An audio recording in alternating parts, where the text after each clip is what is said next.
Dingle 23 points, St. Bridgets 119, and oh my word, what a game we have just witnessed in the All-Ireland Club Senior Football Championship Final. In the end, it is Dingle who win the game. Michael Gainey comes off the bench, his only point of the game, and wins it right at the death. And where do you even start with this game? I mean, this has to have been one of the best All-Ireland finals I can remember for some time. I mean, look, the new rules are definitely helping that.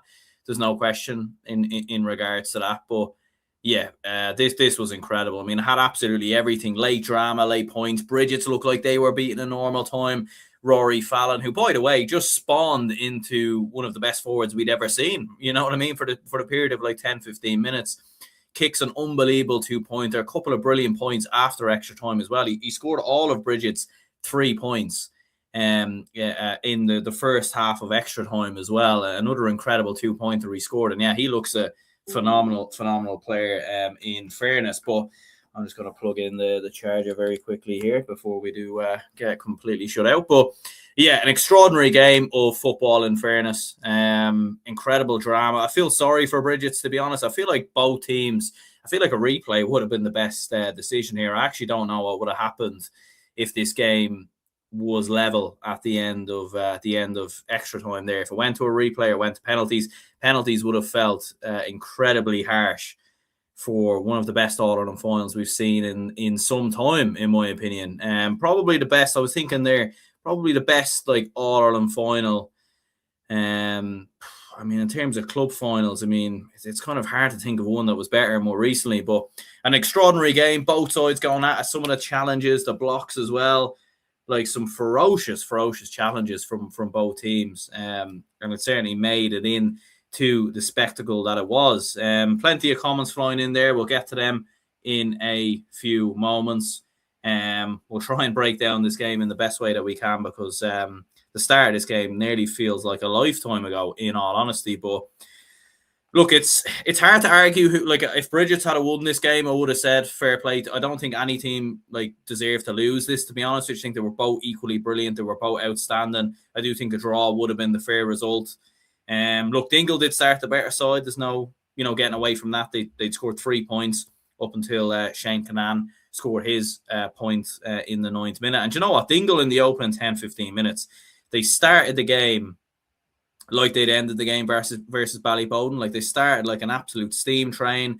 They had that goal chance to hit the post. They were running through Bridgets. Bridgets looked like they'd been smacked in the face and they were dazed and confused or something like that. You know what I mean? They didn't really know how to react in those opening 10 minutes. And you were watching that and you were thinking, this could get away from Bridgets very, very quickly if they're not careful here. But to be fair, Bridgets showed why they are an incredible team. And look, you feel bad for them. It's 2 All-Ireland finals now they've lost in the last 3 seasons. That must be as painful as an All-Ireland final defeat gets because you get it back in the way that you did with the late 2-pointer.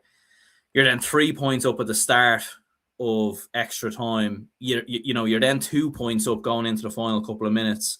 Yeah, that's as painful as it gets, I think, in terms of All-Ireland final. So you have to feel sorry for the Bridges lads there. But look, they showed how great of a team they were in that first half, the way they wrestled the game back. Their press in particular on Gavin Curran's kickouts were outstanding. They were winning a huge amount of ball. And I thought they did very well. Like in particular, Shane Canan, who scored 5 points, had an absolutely outstanding game. Mark O'Connor was still there and grew into the game. There's no question about that. But I thought Brigids were winning the midfield battle from probably about the 10th minute onwards, really. They were very, very dominant and they were turning Dingle over. And it did feel like it was, you could see Dingle's individual quality and their sort of shoot on sight type kind of mentality or instructions. Like they were probably rushing chances a little bit, Dingle, putting chances wide. And, like when Bridgets had the ball, they were keeping it close. They were working scores. They were, you could see the patterns of play. You could see what they were trying to do. With Dingle, it was very rushed and it was very forced. And they were missing a lot of chances that they weren't missing in the game versus Ballyboden, as an example. And that just kind of allowed Bridgets to kind of gain a bit of an early initiative. But it was back and forth. It was neck and neck. Like it was incredible stuff really after that. Some absolutely outstanding 2-pointers. Mark O'Connor, Dylan Gainey, the goal obviously from Rory Fallon, who finishes the day with 1-6. I mean, what a display he has had. And it's not often you would give man of the match to a losing player, but for me, I think he has to get it. Like, he was absolutely outrageous in this game, and without question, Roscommon have, I don't correct me if I'm wrong. I haven't seen him featuring too much for Roscommon. I might be wrong on that, but he's definitely a player that I think has to come into the team. Not next week, certainly. You give the lads a break, but later on in the league and in the championship, he's definitely someone who has to feature, I think, for Roscommon this year. But the second half, it definitely, Dingle's approach definitely did change. They did become a lot more controlled. They became a lot better in terms of winning the midfield battles as well. They started to get Paul Gainey a bit more into the game, because I actually thought he was quiet enough in the match overall, like 3 points. And to be fair to Bridgets, they did a good enough job on him. But it just felt like every time Dingle would get a goal chance, they would either hit the post or there'd be a chance to, it would be blocked down by Brian Stack or Sean Trundle. Like, Summer Bridges' defence was absolutely outstanding. Every time Dingle created somewhat of a goal chance, Brigids would get away with it. They would get a block, they would get a challenge in. And the goal as well from Rory Fallon, like, sometimes, when your looks in, it felt like it was almost like going to be Bridget's day, because Dingle were hitting the post, they were missing chances, they weren't scoring the opportunities that they would have scored in the previous games. And then a long ball gets floated, one of the Bridges players going for a 2-pointer, and it drops short. How many times has that happened? Rory Fallon sort of gets on the end of it and puts it into the net, and you're thinking, it's bound to be Bridget's day. It's bound to be Bridget's day, but back came Dingle. Their response after that was absolutely outstanding. And yeah, you were kind of looking at it and thinking, Dingle are going to hang on here. Like, obviously the black card from Pierce Frost was huge as well, and that kind of gave Dingle a bit of an advantage in that period, albeit I thought Brigids actually managed it quite well, in fairness. I think they only conceded 1 point in that passage of play, but they kept themselves in it. Did St. Bridget's, and you have to give them huge credit. Like, the 2-pointer at the end from Rory Fallon, I mean, considering you had the free a couple of moments before that with Connor Carroll, that drops short, and you're thinking, that's just not what at least get it close to the goal as possible, because who knows, someone might get on the end of it and score a goal. But it was, at least it didn't go dead, I suppose you would say. That was, at least it didn't go dead. But Bridges managed to recycle it. They get it to Rory Fallon, and almost like the outside of his boot curls in beautifully. And Bridges had the incentive. And so, how many times have we seen where a team battles back at the end of normal time, and then in extra time, they're the ones with the momentum, the confidence. Dingle are dead on their feet, and that was evident at the start of extra time. And it felt like Bridges, probably for one of the first times in the game, were actually running at Dingle and really sort of, the shackles were let off a little bit in those opening exchanges, and Dingle, looked like they could go 4 or 5 down. But again, as so often has been with Dingle this season, they just never know when they're beaten, and they just kept themselves alive. They have so many big game players to step up, like Tom O'Sullivan in particular. Again, I mean, he must be one of the all-time greats, I think, for Kerry and for Dingle, without question as well. 2 brilliant points, like just before the point from Michael Gainey, and it's mad. Like, they had 3 minutes left on the clock, and most teams in that scenario, being 2 points down, would have just tried to work the 2-pointer. They would have passed the ball around, worked the 2-pointer, and they wouldn't have even taken the 1-point shot on, because, when you're looking at risk reward, is the reward there for the risk? But Dingle just kept plugging away, and they get 2 points. Michael Gainey then gets the point as well.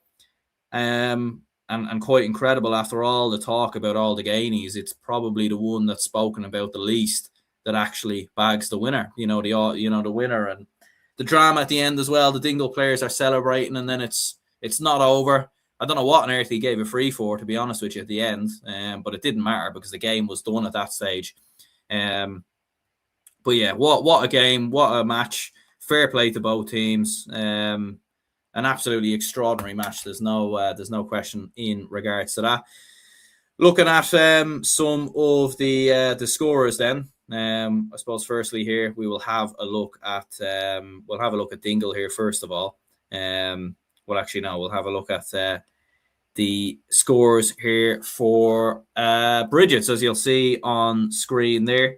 The scores are on screen, so you have the likes of Ben O'Carroll, Bobby Nugent, 2 points, Connor Hand with 3 points as well. And you also had Rory Fallon, as I said. Like, what a display in particular by Rory Fallon, scoring 1-6, an absolutely outrageous performance, it must be said, from Rory Fallon. He was absolutely outstanding, 1-6. In regards to that, I do think like there are some questions in regards to the referee, and we'll get onto that. I do think Ben O'Carroll. Sorry, I'm just trying to get the scores put up on the screen here because I forgot to edit them in. Silly me.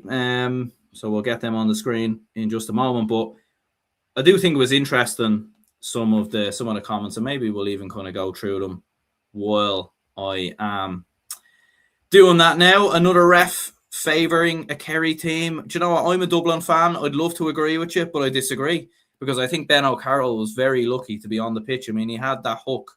Like, there's certain players who make that challenge and get a red card. And that didn't happen on this occasion. Look, do I think it was a red card? I would have said a black card there would have been fair. But bear in mind, I think St. Bridgets would have been down to 13 then at that stage.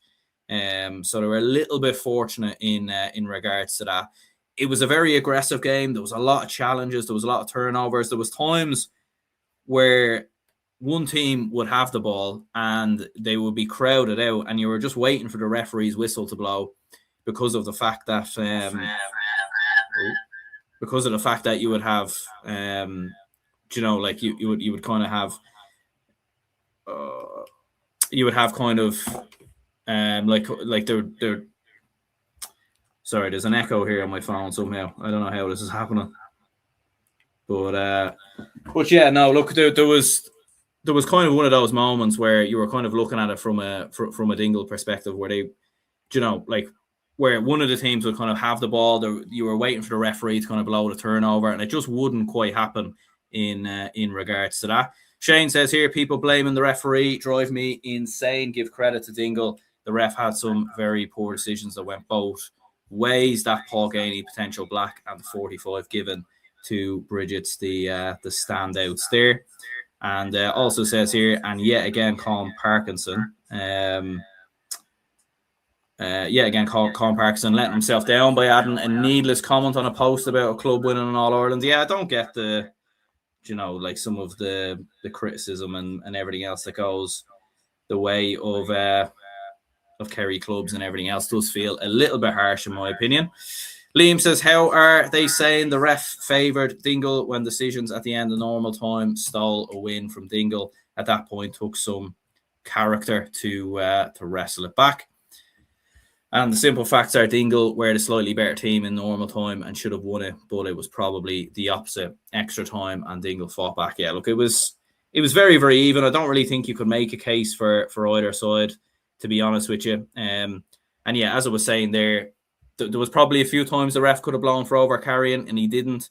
There was a few times the ref could have blown for freeze when it was in the scuffle. There was probably a few decisions he got wrong, but I don't think he favoured one team over another, to be honest with you. That's what I would say.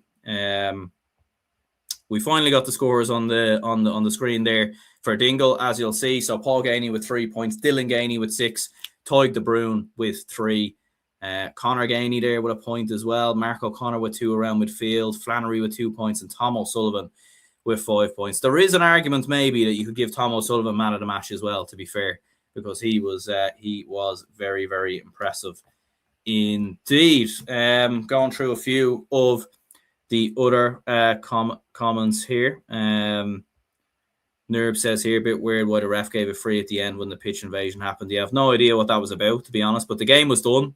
He should have just, I don't know why, he should have just blown the whistle. It was a little bit strange. And then when he did blow the whistle, it felt a little bit anticlimactic a little bit, didn't it? Because they just, I do agree with Gaelic guy here a little bit. It was like, well, I just gave a lot of energy to celebrate. I'm not going to do it again.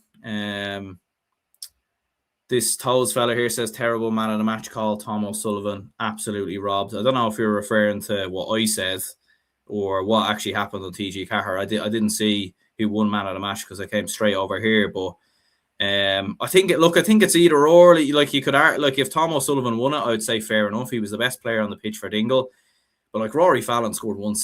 Do you know what I mean? 2 2-pointers, a goal. Like he was absolutely outrageous, I felt. But Tom O'Sullivan had a very, very good game as well, and he definitely was Dingle's best player. There's no question in regards to that. But an extraordinary game of football from both teams. An extraordinary All-Ireland final goes down to the wire. Fair play to Dingle. Congratulations to them. Absolutely massive that they get over the line. Their first ever All-Ireland as well. You have to feel sorry, though, for Bridgets. I mean, 2 All-Ireland final defeats now, I think, in 3 seasons. Like, it'll take some going to come all the way back. Again, there's no question in regards to that.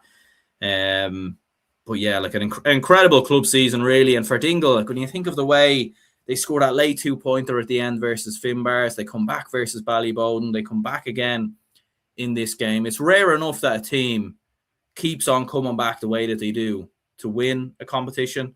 And absolutely insane there. Tom O'Sullivan scored 2 and assisted last 3 points, dragged Dingle over the line. Yeah, that is a fair point. In fairness, Irish Vanguard says ref didn't have a good game. Shane says brilliant speech by Paul Ganey as well, especially the last line. Absolutely, mate, absolutely. Like the ref probably in certain moments didn't have great games, but I don't think he influenced the game in terms of this. You know what I mean? In terms of decisions, look, maybe Bridget supporters will feel a little bit different, but incredible match. Congratulations to Dingle. Hit the like button and subscribe if you could. We'll be back a little bit later at 8 p.m. to react to all the weekend's action. I did do a reaction earlier for the hurling as well, so do check that out when you get a chance. And until the next one, speak to us all later.